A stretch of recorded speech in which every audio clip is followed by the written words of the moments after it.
তো যদি আপনার জন্মকুণ্ডলীর মধ্যে মঙ্গল অশুভ রয়েছে তাহলে আপনার সার্জারি হতে পারে, হঠাৎ রক্তপাত হতে পারে, অ্যাক্সিডেন্ট হতে পারে। তো মঙ্গলের প্রতিকারের জন্য আমরা অনেক সময় বলি যে যখন মঙ্গল ধরুন ট্রানজিটে আপনার রাশির 8th হাউসে যাচ্ছে, বা ধরুন কোনো রকমভাবে কোনো নেগেটিভ কনজাংশন সৃষ্টি করছে যেটা আপনার বার্থ চার্টের ক্ষেত্রে ওই সময়কালীন অবস্থায় আপনাকে বিপদে ফেলতে পারে, সেটা লিগাল ইস্যুও নিয়ে আসতে পারে।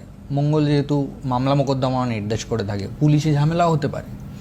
তো সেটার থেকে বেরিয়ে আসবার জন্য এটা অনেকে বলে থাকেন যে যদি আপনি তাড়াতাড়ি মঙ্গলের কিছু নেগেটিভ প্রভাব থেকে বেরিয়ে আসতে চান তাহলে আগে রক্তদান করুন। তো রক্তদান করলে কি হয়, তাহলে আগে আপনার রেমেডিটা হয়ে গেল। মঙ্গলের যে ক্ষতিকারক ব্যাপারটা ও তো আপনার রক্তক্ষরণ করাতো, তো সেটাকে আগে থেকে আপনি নিজে থেকে করিয়ে দিলেন।